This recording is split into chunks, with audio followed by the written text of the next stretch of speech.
Plus de 60 marchés et autres lieux de commerce ravagés par les flammes de 1987 à 2017. Qu'est-ce qui provoque ces incendies et surtout, pourquoi est-il si difficile de sauver ces sites en cas de départ de flammes? Ce soir, la rédaction mène sa petite enquête. Facebook utilisé pour extraire des données personnelles, 87 millions d'utilisateurs concernés, des données qui auraient servi à l'équipe de campagne de Donald Trump. Chronologie des faits dans ce journal. Bonsoir et bienvenue à tous. Ce soir donc on s'intéresse aux marchés qui brûlent, 69 marchés et autres lieux de commerce ravagés par des flammes depuis 1987 en Côte d'Ivoire. Avec les marchés qui brûlent, ce sont des années de labeur des commerçants qui partent aussi en fumée. Pourquoi les marchés brûlent-ils et surtout pourquoi est-il si difficile de sauver ces sites de commerce en cas de départ de feu? La rédaction en quête de réponses dans ce dossier signé Dangui Dangui. Marché de Belleville, commune de Trècheville, Abidjan, seuls des couloirs étroits permettent d'accéder à l'intérieur de ce grand marché, une fois déjà parti en fumée. Appareils électroménagers allumés à longueur de journée, branchement anarchique d'électricité. Les ingrédients pour un coup-circuit sont réunis. Et pire, selon des observateurs, les sapeurs-pompiers auront du fil à retordre. En effet, en cas d'incendie, l'encombrement des voies d'accès au centre de l'édifice pose problème. Avant le marché, il y avait d'espace. On a remarqué tout le petit espace qu'on a vu, les gens viennent construire, jusqu'à autour du marché, tout s'est rempli de magasins. Donc il n'y a pas même place. Peut-être c'est ça qui empêche même des clients de venir. Mais si on n'occupe pas le couloir, maintenant où on va rester? Parce que ce n'est pas tout le monde qui a l'argent pour prendre un magasin. Tu peux rentrer dans le marché là, où les gens qui peuvent placer bonnes choses pour vendre, ils ne gagnent pas place. Ici, c'est des places, mais regarde comment on a placé bagaille. Si quelqu'un va faire sortir bagaille, c'est difficile. Pour avoir été déjà victime une fois, ces commerçants savent qu'avec un marché qui brûle, c'est une bonne partie de leur vie qui part en fumée. Ça fait 2 fois que mes affaires brûlent. Quelque chose que tu as travaillé plus de 20 ans ou 30 ans, un jour ça va partir en feu comme ça, c'est difficile.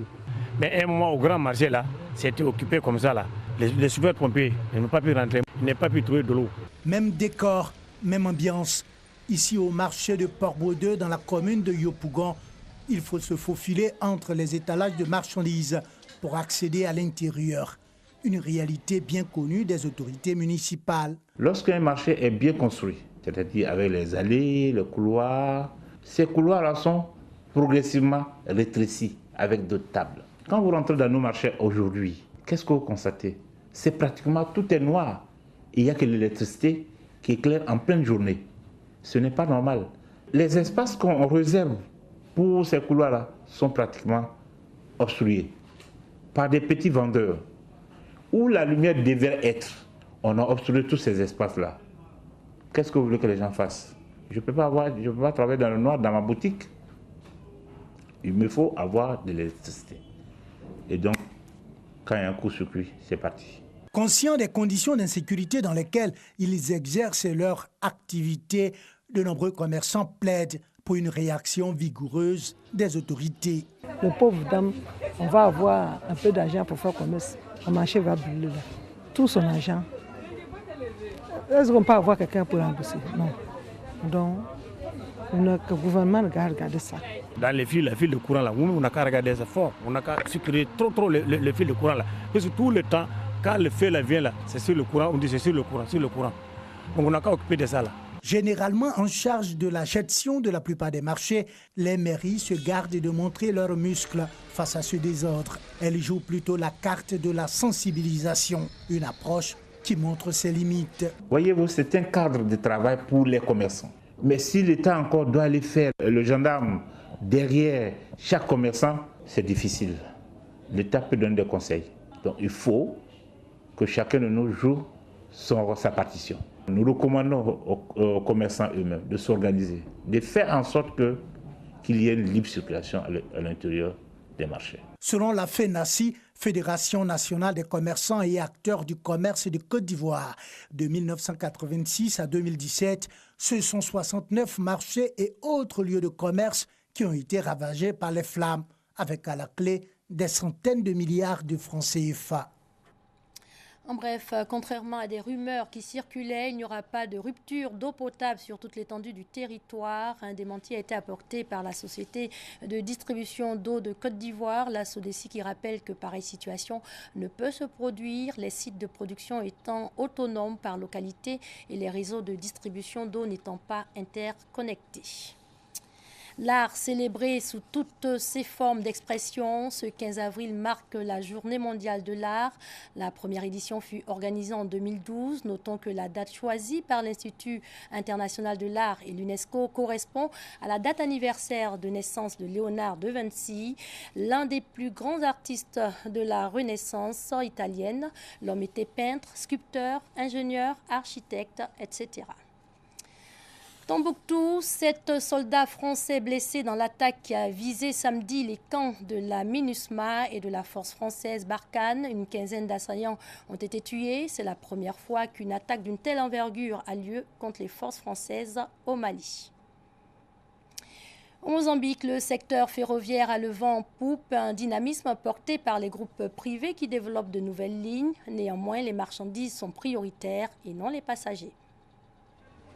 3 heures du matin en gare de Nampula, dans le nord du Mozambique.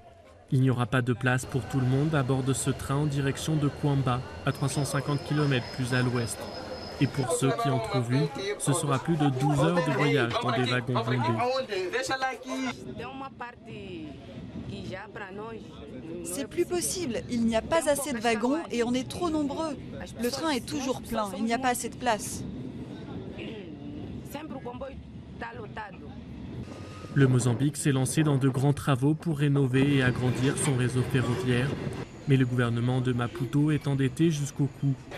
Il n'a pas le choix. Il doit confier à des entreprises privées des concessions pour développer les lignes. La société qui exploite ce train est détenue par des groupes miniers brésiliens et japonais. En 2017, elle a bouclé la rénovation de la ligne pour un coût de 4 milliards d'euros. Longue de 912 km, elle relie désormais les mines de charbon de Moatize à l'ouest au port de Nacala à l'est. Et les affaires sont bonnes. Nous avons eu une évolution très positive de 2016 à 2017.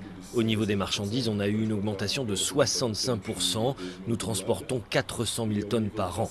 Et au niveau du trafic passager, nous avons la plus grande augmentation de 275%. Mais le nombre de places, lui, n'a pas augmenté. Car la priorité des groupes privés, c'est le transport de marchandises beaucoup plus rentable. Un modèle qui pose problème pour certains analystes. Aujourd'hui, la ligne de Nacala n'existe qu'à cause du charbon. Mais une fois que la mine sera fermée, qu'est-ce qui va justifier la poursuite des opérations ?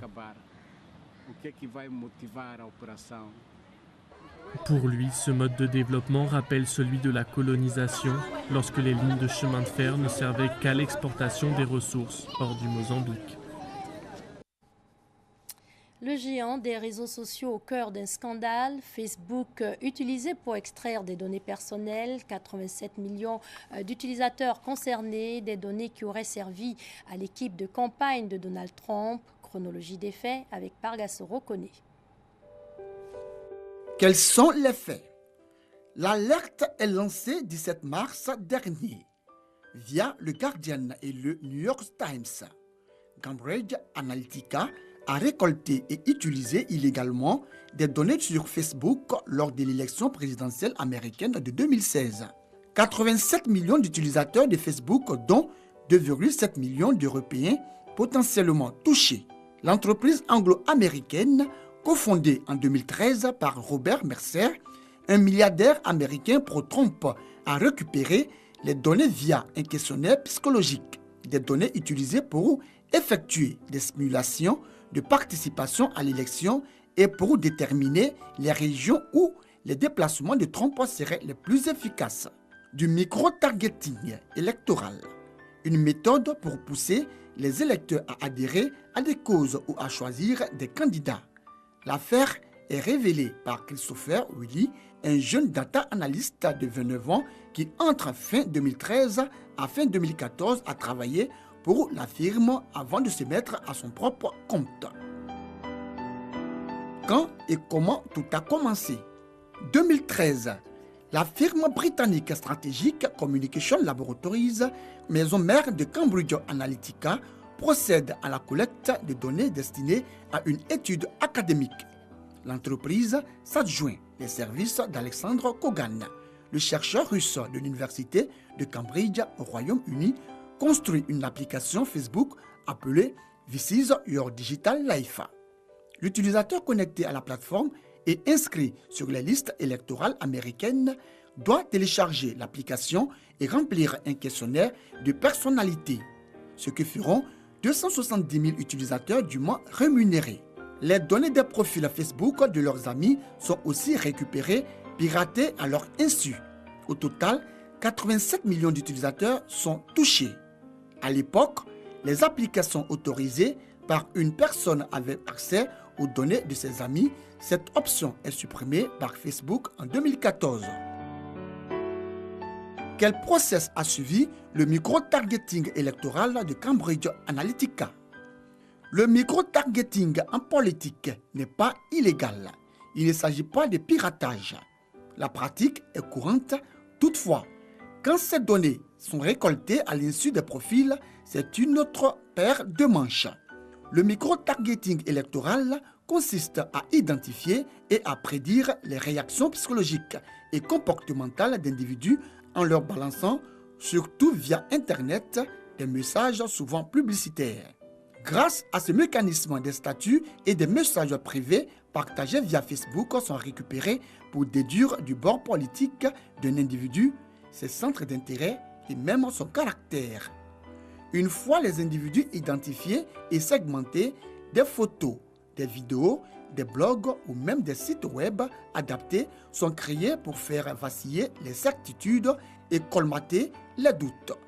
Global Science Research revend les données récoltées qui devaient servir à la recherche à l'entreprise stratégique Communication Laboratory Group. Facebook, qui les découvre, bannit l'application.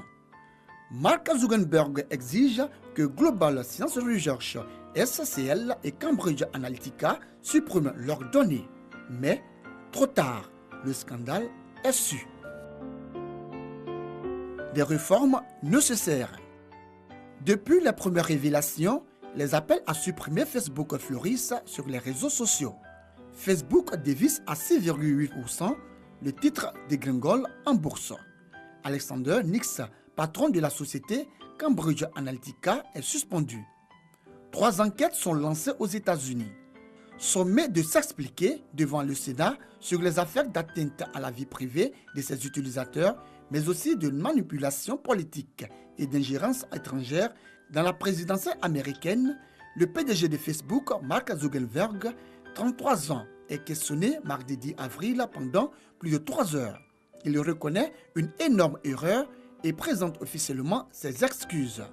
Il promet aux utilisateurs le contrôle de leur vie privée et une série de mesures contre les abus. Nettoyage en profondeur de toutes les applications qui utilisent Facebook après un audit complet. Restriction de l'accès aux données des développeurs, nom, la photo de profil et l'adresse email fournie pour toute inscription à une application, etc. La régulation de la plateforme est un réel défi. Après plus de 10 ans d'existence, la plateforme est ancrée dans le quotidien de nombreuses personnes. Conçue en 2004 comme un simple trombinoscope pour l'université de Howard, Facebook revendique 2,7 milliards d'utilisateurs et a largement dépassé son simple statut de réseau social. C'est ici que l'on s'arrête pour ce soir. Bonne soirée sur les antennes de l'RTI, la marque du service public.